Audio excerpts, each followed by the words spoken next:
What's up guys, Tito Yusal Sweet again. So, ang pagbabalik no. So, nakabili na tayo ng mga kakailanganin natin.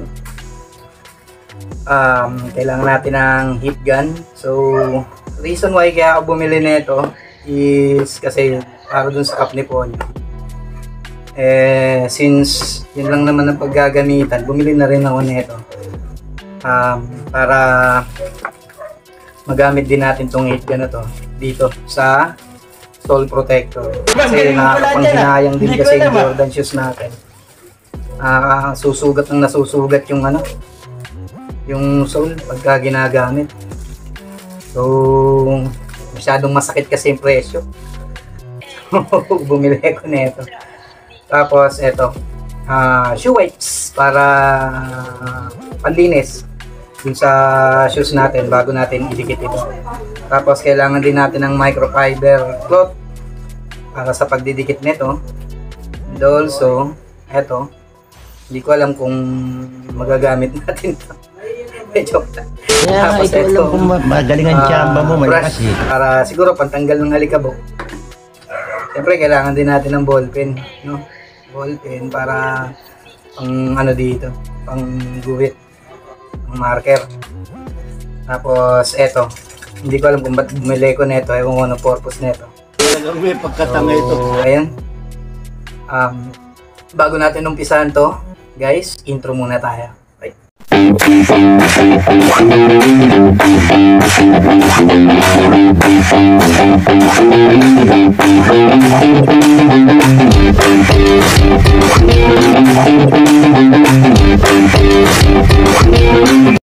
First step natin, kailangan natin ng ballpen sa itong pair ng shoes natin.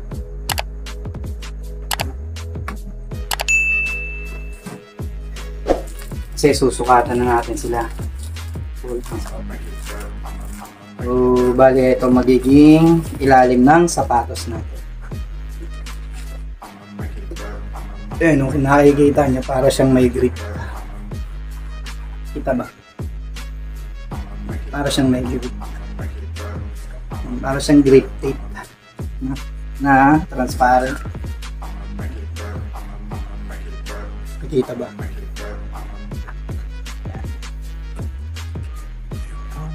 So, susukatin na natin sila.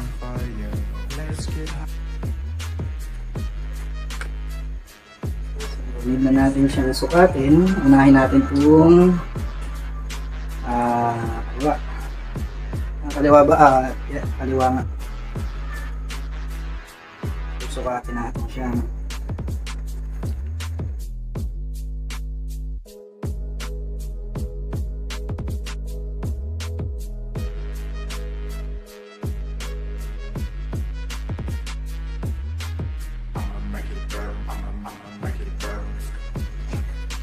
Para sa akin, mas okay yung may konting sobra para mapoprotektan din yung ganito.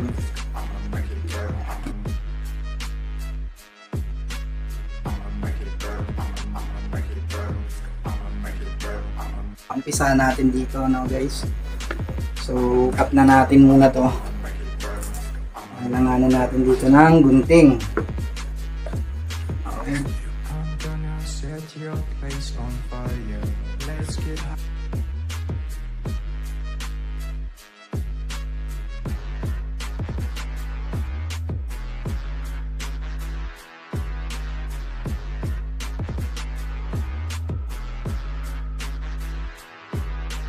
Natin siya ididikit dito.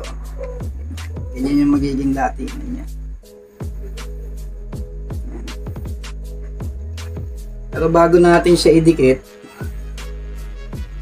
ganyan magiging datingan niya. Pero bago natin siya idikit, lilinisin muna natin siya syempre. So dito na natin kakailanganin itong cut brush. Kailangan wala siyang masyadong wala siyang ali-alikabok bago natin idikit. Nagamit ko na kasi siya isang beses kaya medyo na siya.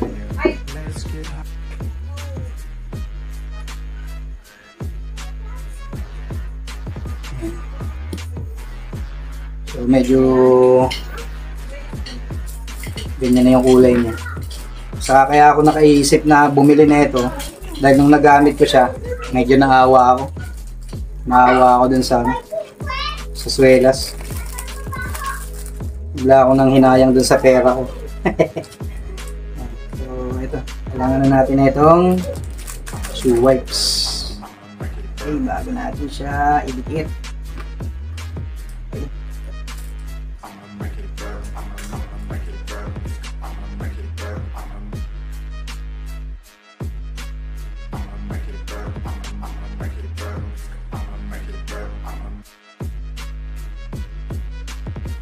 Tapos, ayan. So, medyo tutuyuin na muna natin siya. Kaya naman na natin itong fiber coating natin.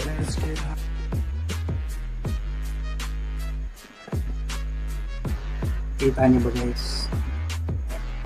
So, ganyan-ganyan lang siya. Ayan. Siyempre, tutuyuin natin gamit ang heat gun. Okay. So, sa paggamit ng heat gun guys, alam niya na ha, delikado to. So, may ano to, may pagkapasok. So,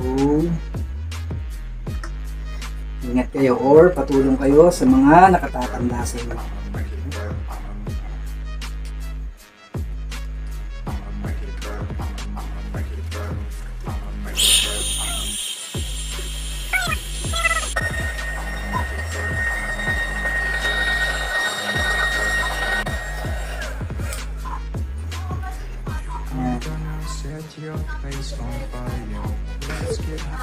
Ayan, tapos pag tuyo na siya, saka na natin siya ididikit.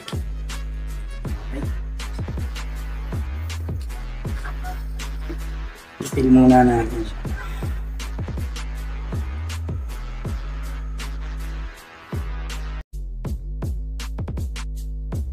So, hindi muna natin siya ipipil lahat, no? So, papantayin muna natin siya. So, ganito kasi ako magdikit guys eh. Hindi ko siya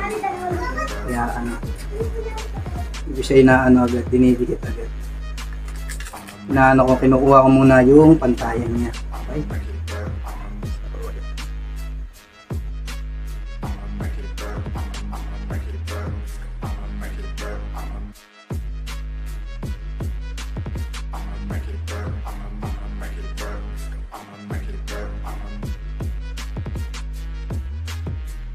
Kasi sa pagdidikit ko nito, naisip ko lang na dito natin magagamit to. Magaling mo Saka ko pala siya siya. hiwaan. Hindi ko alam ah. Depende sa inyo yan guys, yung iba kahit hindi mo nyo namang hiwaan, okay lang. Sa akin kasi, gusto ko yung pitch siya.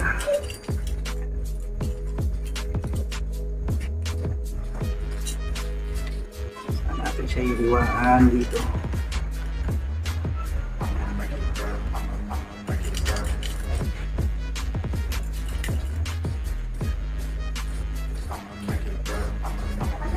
Guys, kahit hindi nyo hiwaan to, baka kasi masugat lang yung sapatos.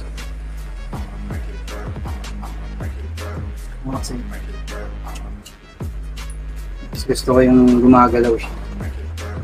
Yan. Saan natin siya gagamitin ng heat gun. Okay. Ito kasi kailangan natin. Yung heat gun na natin siya.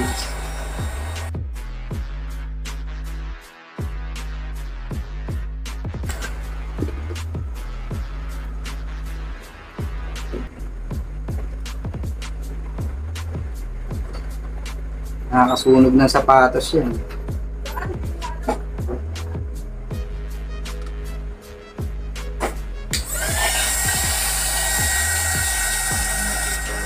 Madamage ng sapatos niya. So, galaw-galawin nyo lang siya. Ganyan lang, ganyan nyo lang. Pero guys, baka madamage yung sapatos nyo, kaya ano, be careful kayo sa heat dyan.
Yan.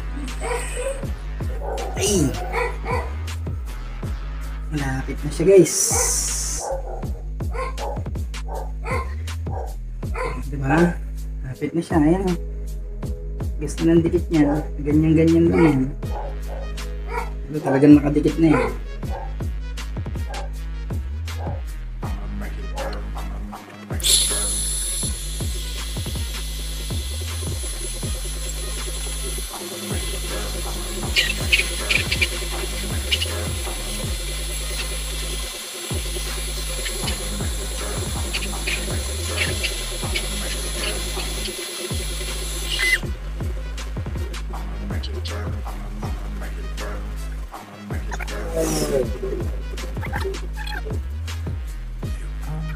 Set your place on fire.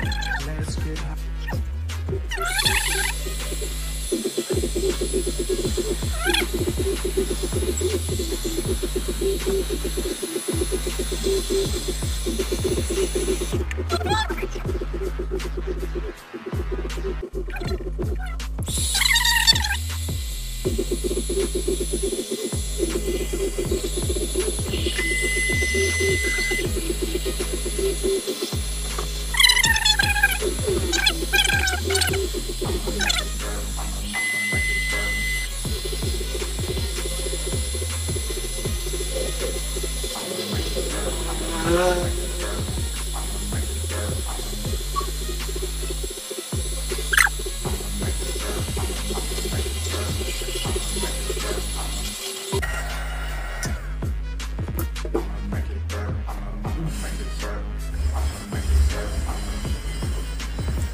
Ito na siya guys, nakadikit na. Yun o, ang ating sole protector.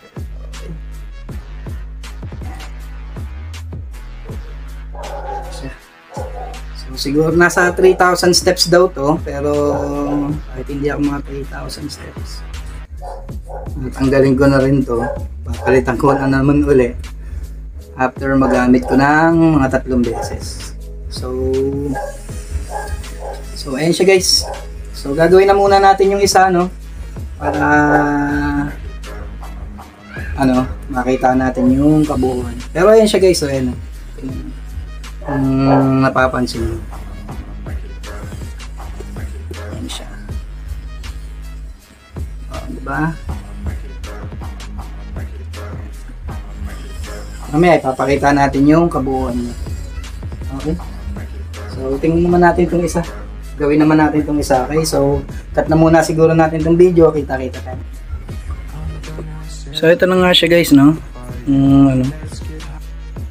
Nadikitan na natin pareho. Ayan, yun siya. Yan yung magiging itsura niya. So medyo hindi na siya masyadong masakit sa swelas. Okay. Yan, ganyan yung itsura niya guys. Ayan. Diba? Hindi na siya masyadong masakit kasi medyo masakit talaga ang presyo ng sapatos na to. Yan. So, yun lang muna siguro, no? Kita-kita na lang tayo sa mga susunod. So, ito na nga yung finished product natin, ano? Ito siya guys. So, pwede na natin siyang gamitin ulit. Ito yung itsura niya sa ilalim. Okay. Para hindi masyadong kawawa yung sapatos natin pagka ginagamit na natin. Okay, so yeah. So, enda muna natin itong video. Abang-abang na lang sa mga susunod pang video, no? Ang dami nating i-review dito sa likod. Ayan, no? Mga nakapila na sila, mga naka-line up na. So, keep yourself sweet. Signing.